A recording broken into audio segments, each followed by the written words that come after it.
Evening, everyone. I am Jessica Thomas. I am the facilitator of the MS Mental Wellness Chat. We're going to be talking a little bit about how does mental wellness affect MS. So this is more of a positive, strengths-based approach. We're going to focus more on the strengths and how to build from them.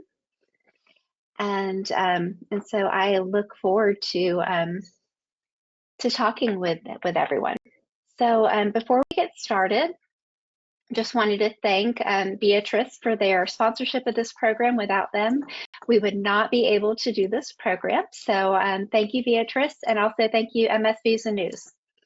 So the first one in the next slide is going to be psychological stress and MS progression. You could not be stressed also, and you can have an MS flare. So that is something that's important to say, and not everything is at the fault of stress. But what we know is that stress is inflammatory. And I know a lot of people on here, because I've done this wellness chat for a while, so I've asked a lot of you, and I know from working with patients, and I know from myself, that when stress is present, often people can have flare-ups or not feel as good, or symptoms can arise. And stress impacts our immune system, which is, and our immune system is so critical with MS. It's MS is an autoimmune disease. So when we have a lot of stress in our body, it's not good. So we'll move on to the next slide. So then there's depression and symptom management. So depression is linked to higher levels of fatigue, pain, poor adherence to treatment. And untreated depression may lead to reduced physical activity, and this could worsen mobility issues. So there's a correlation between depression and symptom management and how we feel. So if you're not feeling well, or if you're dealing with mood changes, you might notice that it's hard to manage your MS symptoms. And then there's also a connection within cognitive and emotional resilience. So we'll move on to our next slide. So anxiety and cognitive decline can create a cycle of worry and decreased independence in general, and developing resilience, coping with physical limitations. So when we have anxiety, and I think anxiety can affect cognitive decline, it doesn't support, great cognition, definitely, but that overall it becomes a cycle of bad things for us. So we know that with our cognitive capacity and emotional resilience, that those are really important for mental wellness. So again, this is going to be a strengths-based presentation. So after we get over these next points, we'll talk about those components that are positive for you. And so the next slide is social connection and isolation. So when we have a lack of social support, it exacerbates a feeling of isolation, and this can increase mental health issues. And what we know too is that positive, healthy relationships contribute to emotional well-being and better health outcomes. And I'm going to ask you real quick, have any of you ever, do you have someone in your life, either now or in the past, that you were around and just being around them felt good? It felt easy, and you felt better when you were around them. Not because you were, drinking or doing anything like that, but they were just easy people to be around, and that interaction with them just felt good. So Paula says, oh, yes. Relationships are incredibly important to emotional wellness. Karen says, absolutely. So I just want you to remember that those relationships and social connections can really foster a sense of, and Julie says, yes, a sense of wellness for us. We're going to move on to our next slide. And we're going to talk a little bit about developing mental health, healthy habits for MS management. So it's important to know that these don't replace taking your medications, adhering to treatments, your treatment plan that you have with your MS specialist or your doctor. This supports all of that, but this does not replace that. So I just want to be very clear. And then Eric shared, I have a new partner who came out of the blue. Eric, I'm so happy to hear that. And I hope that this is that's a positive relationship. I'm guessing it is. And then Rhonda says, my BFF always helps me. Yes. So like having good relationships and friends are so important. So developing mental habits for MS management. So the first one is building a mind and body connection. So we'll move on to the next slide. And actually, we'll stay here, but we're going to talk about building a mind-body connection. I think I left this slide out by accident. So practicing mindfulness, meditation, or yoga, it can reduce stress and it fosters emotional balance. And then breathing exercises helps to manage acute symptoms and of stress or anxiety. Now, I will ask you in the chat, how many of you have, within the past 2 weeks, have practiced mindfulness, meditation, yoga, or breathing? And I will share. The other day, I was feeling a little bit stressed before a meeting at work. And so I started doing the 1 to 2 breathing, where with your inhale, you breathe in and your exhale is twice as long as your inhale. And that was totally calming. So we've got some answers. Eric said, all today. Margie says, I do Bible fellowship and community Bible study on Zoom, and their interfaith Bible study in person and Zoom. And so that's very helpful for her. And that's awesome. Linda says, yes, mindfulness and yoga. Rhonda said, all the above, sorry.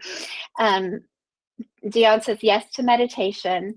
Paula says, yes, all the time. And music helps me too. And Joe said 3 out of 4. Joe said daily. And David said every day. And then Kenita said breathing. Eric said, as a musician, I practice my instrument. That's a great thing to do. I also do art, but I think art for me is a little bit like meditation. And I'm trying to see. I'll prove to you I did art today. So this is my friend's dog and a Christmas tree. So when I need to kind of meditate, sometimes art is helpful for me because it allows me to be present, kind of probably like an instrument. So Amelia says, also all of the above. Tammy says all of them. And Renee says, I practice mindfulness and yoga daily. This is awesome, guys. And this is not always what I see. I see just a couple of people, but a lot of you are doing this. Now, if you're not doing this, I don't want any negative self-talk. I want grace, kindness, and compassion, because we're going to talk about some things that maybe can influence you to try something. So I want you to know if you're doing this, that's amazing. And if you're not doing it yet, we're going to talk about it. And maybe you might come up with a plan to just do it once a day or once tonight before you go to bed, just to see how it feels. So we're going to talk a little bit about creating healthy routines. So a consistent sleep schedule promotes brain health and reduces fatigue. And that's crazy to say because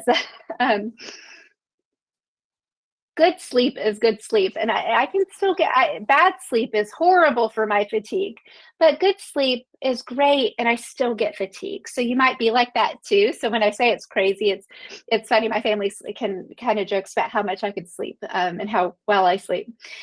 But consistent sleep schedules really can help promote brain health, and that's how we kind of reset, and it can really reduce fatigue. So if I don't have good sleep, I definitely feel it worse than I feel it, even though I might feel it every day, and that might be the same for you.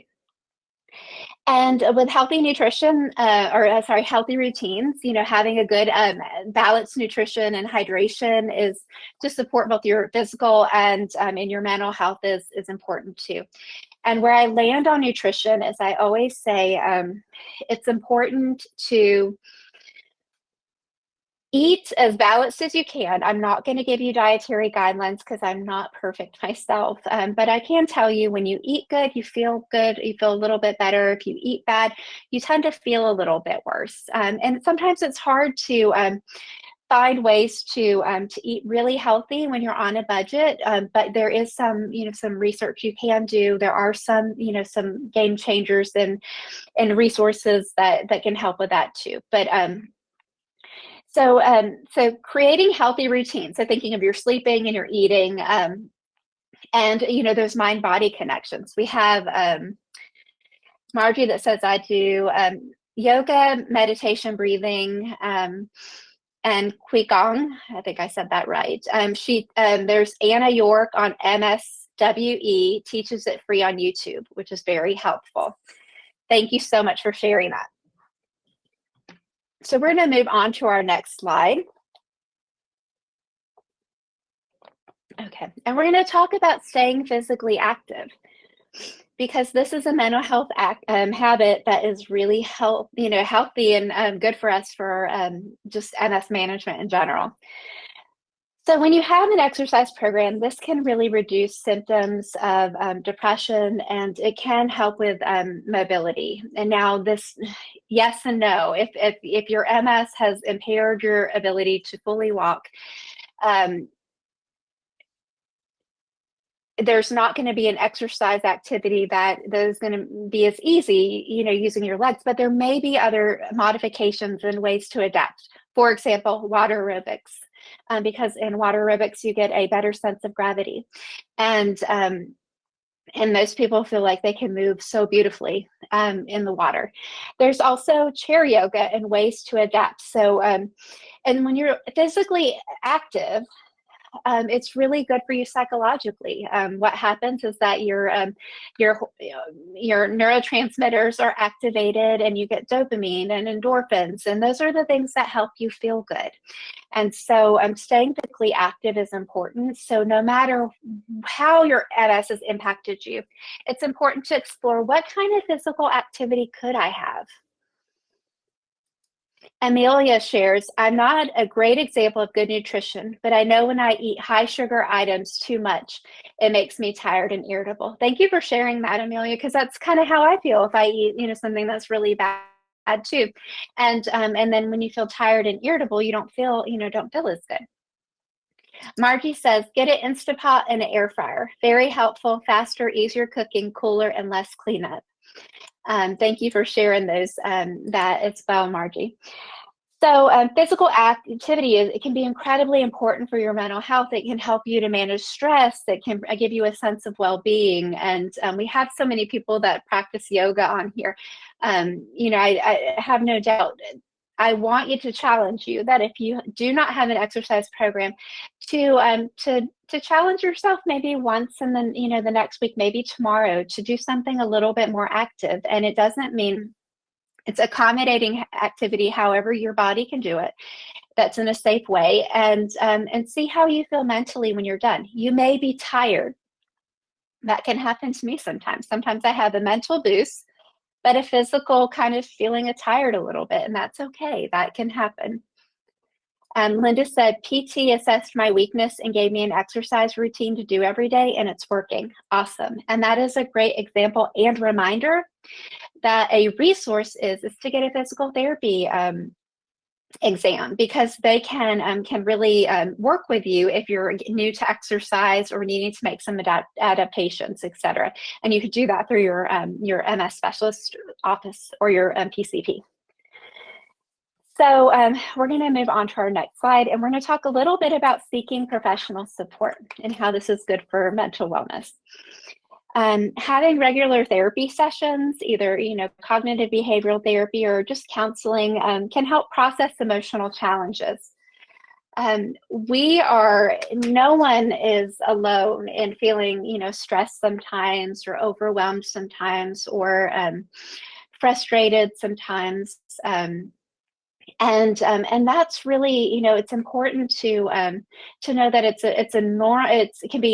counselors can help when you have a lot going on in your life, when you're adjusting, when things are super stressful, super hard, but also counselors can help at times where things are not as chaotic.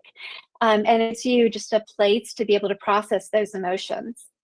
And we have Margie who says, keep moving with Emily. So this is a resource. So I'll stop for a second. Keep moving with Emily.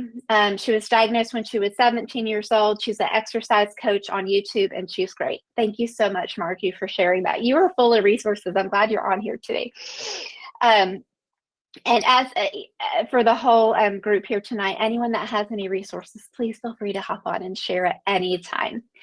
But really seeking professional support when needed. And it doesn't mean this is always when you need medication. This could be for counseling and just therapy, or it could sometimes be if you notice that you need, potentially might need a medication. Often I am a big advocate of medication with counseling and with behavioral strategies. So a behavioral activation like exercise and stuff, because between all of the three, sometimes that can help make a difference, especially with a disease like MS, where depression can be very comorbid with the disease. And Margie says, get an MS certified physical therapist. My neurologist said she's very helpful. And getting a MS certified physical therapist might be possible. I'm also going to call attention to the program that MS Views the News has with Gretchen Hawley, because she is a physical therapist. I was thinking she's physical, definitely. And she is really good. So definitely look into some of the programs that they have. Kanita says, I've attended an online gym class. That is really cool.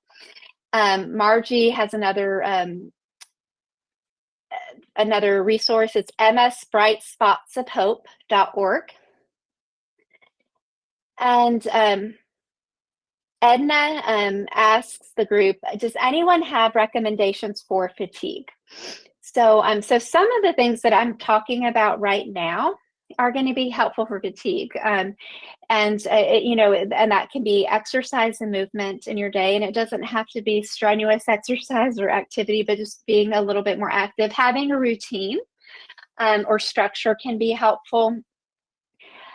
Sometimes resting can be helpful, and not over resting. I took a nap before this program, and I set my alarm for 20 minutes because I knew that I didn't want to oversleep, because if I overslept, I would feel too tired. Making sure that you're sleeping well at night, that, paying attention to your diet, your caffeine intake.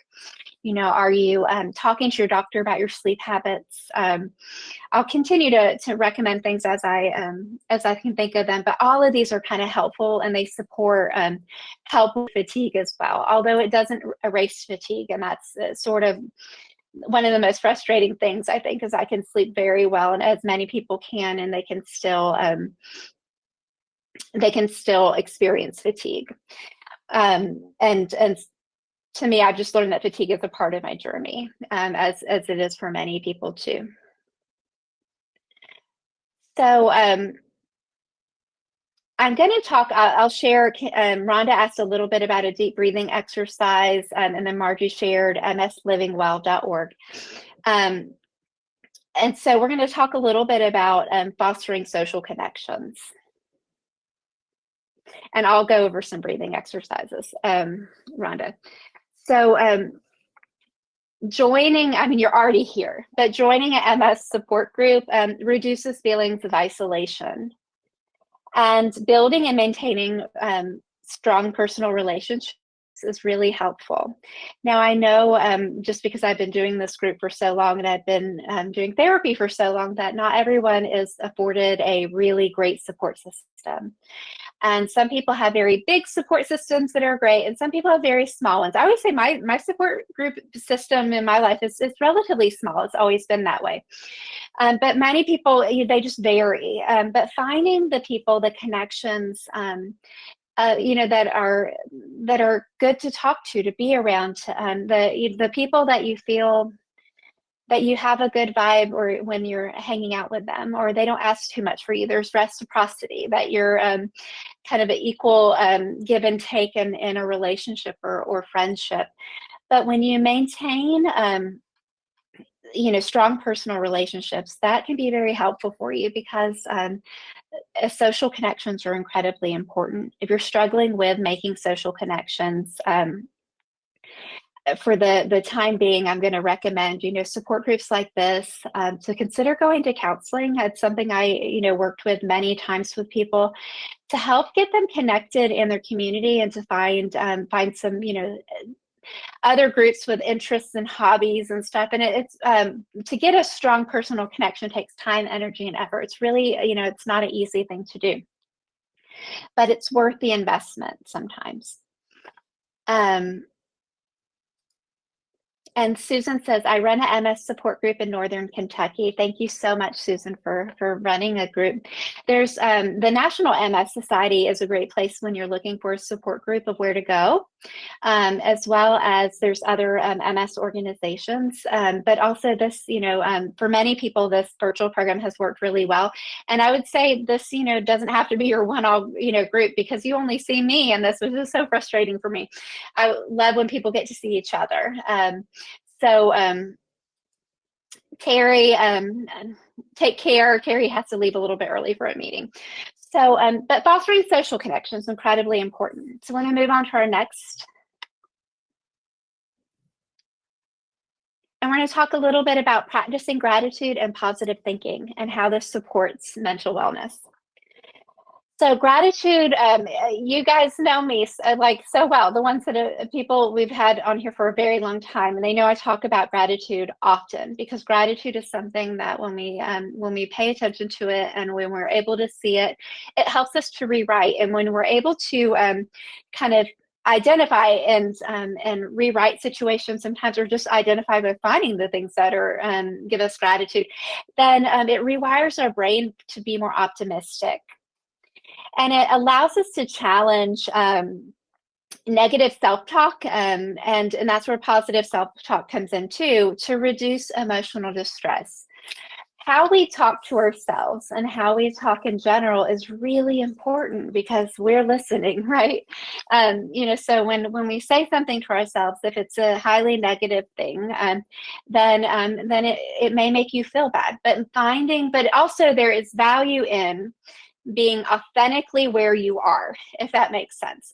So if, let me give you an example, and I'm going to use the fatigue example, and I'll put myself in the position because it makes it easier on me always to do that than to put a situation on anyone else.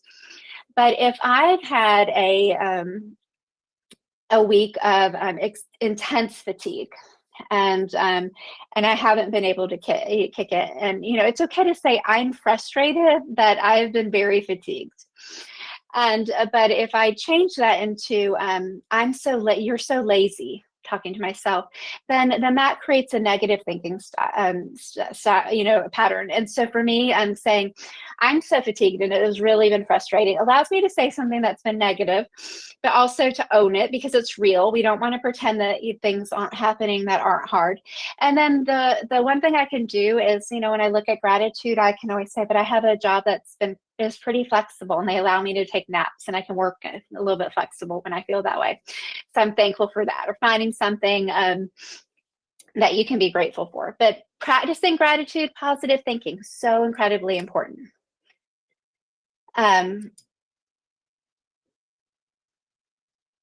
I like this. So Eric shared, there was a phone call I needed to make and I felt too tired. He said, I goofed around on my harmonica for a couple of minutes and it gave me motivation to make the call. So what you did is you did something that felt good. It was sort of, it kind of rewired your brain a little bit, and even your heart a little bit, to put you in the mood to be more motivated to make the call. Thank you for sharing that. And then Joe says, make telemarketers listen to you. That's okay, so we'll move on to our next slide. Okay, so out of those things that I shared, is there anything that I shared that you think that you could take immediate action by adopting one mental health? When I say adopting, that's not really fair, because that would be like adopting it takes a couple weeks. But is there like one thing that you would be willing to try, possibly tonight or tomorrow?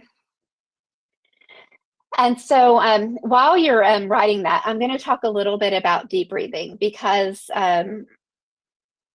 Rhonda said, do I know about 5 finger deep breathing. I don't know about that, but what I do know is there's an activity called grounding that uses 5 fingers, where you identify 5 things that you can see, 4 things that you can hear, 3 things that you can touch, 2 things that you can smell, and 1 thing that you can taste. And that kind of grounds you to the situation. And then also there's a box breathing exercise that is where you breathe in for 4, you hold it for 4, you exhale for 4, you hold that for 4, and then you inhale for 4. And so it draws sort of a box. So we have Karen said, find a notebook and start a gratitude journal. That's a really great thing to do. I have a planner that I use, and I track my gratitude almost every day. And that can be incredibly helpful. We have, okay, so we don't have anybody else, but if you have anything, so, what are some actions that you can take?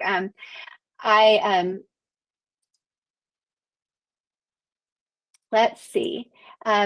Marjorie said tgm7ths.com gives people with MS and support partners a free dinner while a doctor gives a PowerPoint. Yeah, so there's there's pharmaceutical companies used to do this all the time, and we don't see them as much here as of late. But I used to travel for a pharmaceutical company a long time ago, and there was programs everywhere all the time, all the different companies, and so that can be a very helpful thing to do as well, is to connect with other people. And when you go to those dinners, that can be helpful. You're getting information, you're seeing other people, and you're feeling connected. So that's a really great idea as well. So I want you to think about, even if you're not willing to commit, there's something you can take immediate action by, or something that you would like to do. And I will, just for the sake of participating, I think tonight I'm going to send a text message to someone I met at a party over the weekend, and she was just really nice, and I liked her energy, and she was just completely nice. And I think I'm going to try to make sure that next time I'm in her area that we can meet up for coffee. And Rhonda says, my old cell phone, I played 10 hours of piano music. That is very cool. So we're going to move on to our next slide. Move on to our next slide, I'm sorry. So why would we do those healthy habits? It's because it improves symptom management. And so better emotional regulation really helps with reducing stress, and then hopefully that will help reduce at least stress-related pseudo-relapses or flares or symptoms that and become more enhanced or prevalent when we are under a lot of stress. And then it helps us to cope with pain, fatigue, and other symptoms that you might be experiencing. Also, we'll move on to our next slide. Often when there is balance within our mental health, we have increased treatment adherence. And so positive mental health really can support, really does support commitment to medications and therapy plans. And this makes sense, because if you're not doing well emotionally, sometimes it's hard to take medicine, it's hard to participate, it's hard to exercise, it's hard to do a lot of the things on your day-to-day. And we want you to have an active participation in your disease management, because it's your disease, right? And so knowing that having good mental wellness habits can actually help to have you have better treatment adherence, living well and with your disease. Amelia has a great app to share. We're going to talk about apps on here too. I use the Ritual app, and I found it a great help. One of the people on this app talks about gratitude and box breathing. Very good. I'm going to write down Ritual app because I'm going to check it out. Thank you for sharing that. So we'll move on to our next slide. And so also we have enhanced cognitive function when we are tending to mental wellness, and we have when we have reduced anxiety, depression, we have improved focus and memory and problem solving. All those things become very challenging when we are anxious or when we have a lot of mood symptoms going on. So a motivation for some of these habits too is that it helps stuff like that. Now, if you still have cognitive fatigue, guess what?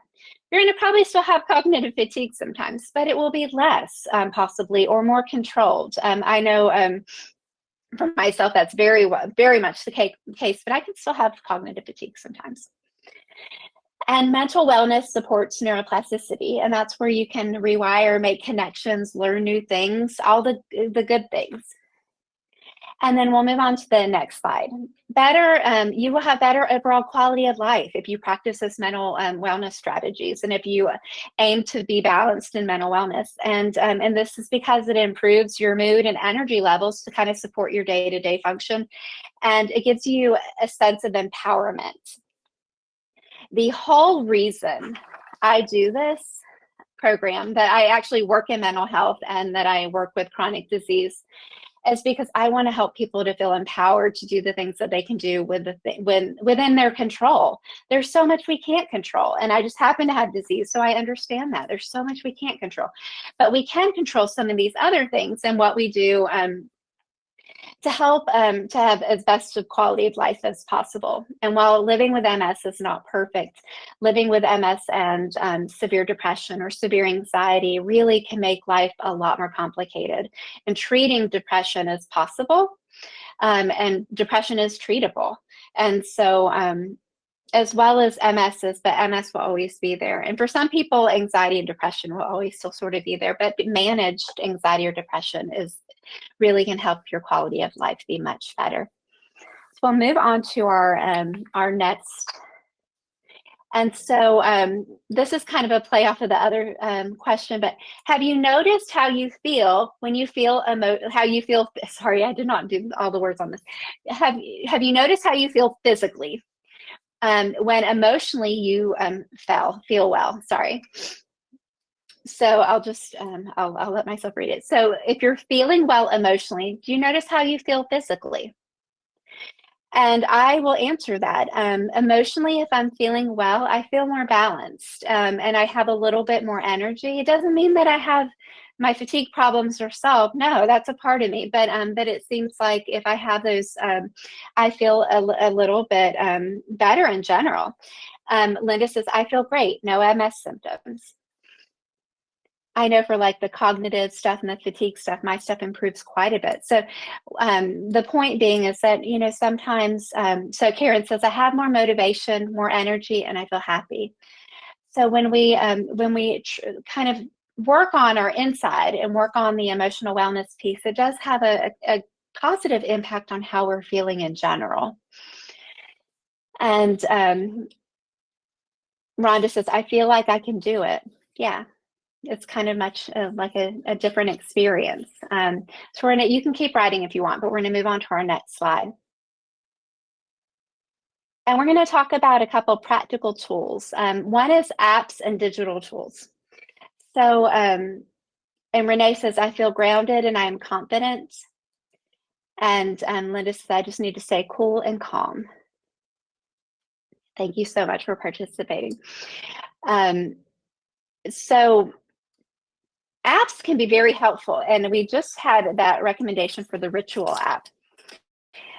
Mindfulness apps such as Calm. Calm is one that I use to this day. I used Headspace many years ago, and I loved Headspace as well, but I just have a subscription for Calm right now. And that can help to reduce stress. There also is like some really light exercise on the app, etc. But the app does cost money. So I want to promote that there are apps out there, and there are even some that are developed, I believe, for the VA that are free. And there can be exercise trackers for mobility and physical activity goals. Today I don't have my watch on, but I usually have an Apple Watch, and that kind of tells me like a little bit of how my movement has been, how my standing has been, how my breathing, when I need to breathe. So those tools can be helpful. If you use any apps or digital tools, please share them here, because that's a good space to be able to share them. And we're going to move on to the next slide, and we're going to talk a little bit about community resources. So we are very lucky in this sense. We are not lucky because we have MS. I'll never put that on us, but we are lucky that we have a lot of organizations that care about MS. And so there is a lot of online support and resources, really between all of the MS organizations. I have loved what Stuart and MS Views and News has built here in the community for mental wellness here, and really a lot of the online resources ever since COVID. We've always recorded things and had things online, but there are great resources and a lot of communities like this through MS Views and News. So tap into your community resources. And I know that we have, Margie's been really great to share a lot as well. So thank you so much today. Eric says, feeling better enables me to distract attention from the level of how not well I actually am. So when you feel better, you tend to feel better even regardless of the state of where you are with your disease. Your quality of life is better. That is what it is that your quality of life is better. A long time ago, there was a research study that when I was looking at resilience that I'd heard about. And in the study, they looked at people that had severe physical impairments because of their MS and not. But what they found is that regardless of any physical appearance that you would have because of MS, if you were socially connected and engaged, your quality of life was reported to be much better. Joe says, I take time out and play one round of backgammon. That's cool. And Amelia says, I agree. MS Views and News has great programs that are free, great online, and you can go to a program in your area. That's good too. Absolutely. So we'll move on to our next slide. And so this is kind of just talking about, the idea of creating a personalized plan. This is something in counseling that is very helpful to do. You can help set realistic goals for mental wellness improvement, things to improve your mental health in general. And it was a big part when I was doing therapy with patients that, we would work on, because the mental wellness piece is such a big part of the emotional piece that attaches to MS.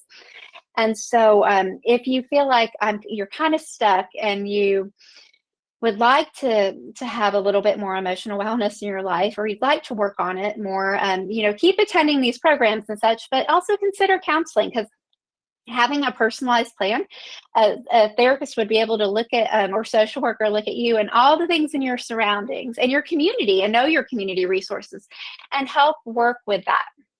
So, so the personalized approach can be very helpful. We're going to move on to our next slide.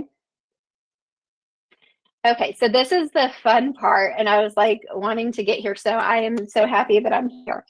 Okay, so 2025 is upon us.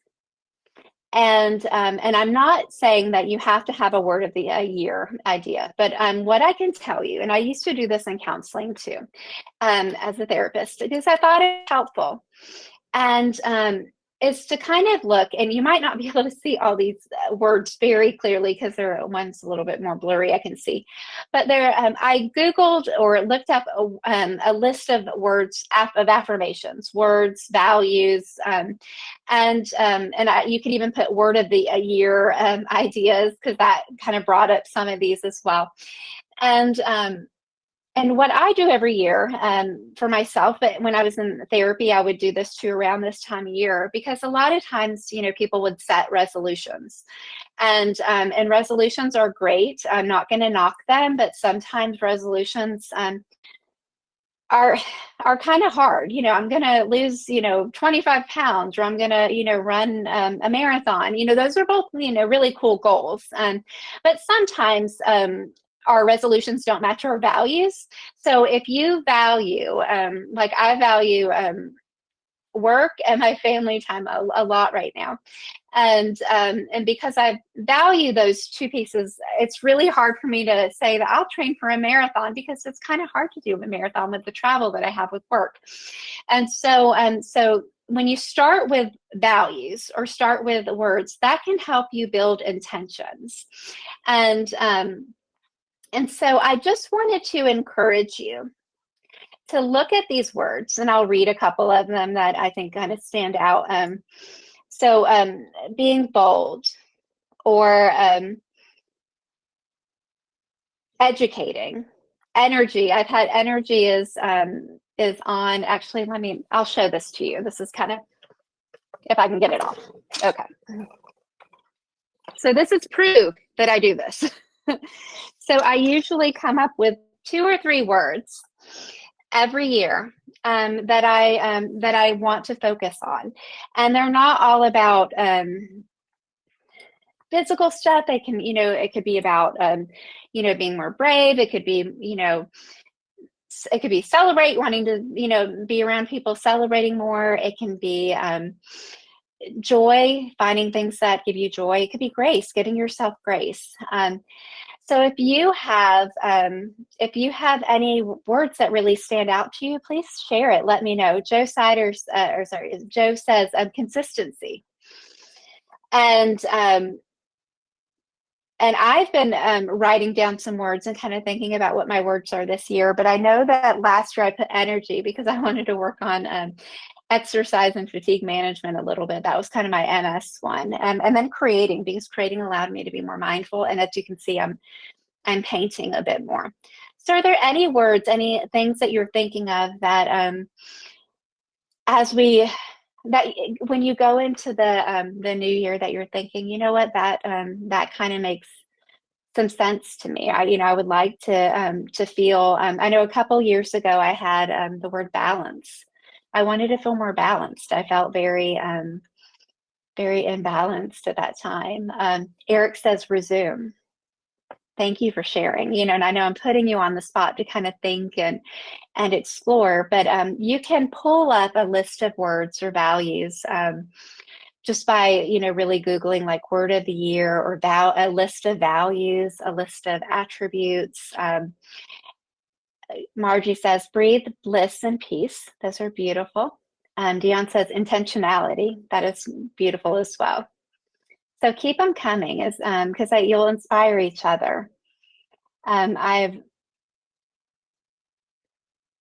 you can take words and they can mean lots of other things too. So for example, energy, meant something from the MS perspective with fatigue management and exercise, but it also was about emotional energy, like making sure I was protecting my emotional energy. And so for people that, that were not healthy people, I needed more boundaries and to have those emotional boundaries that way that it didn't take my energy, if that makes sense.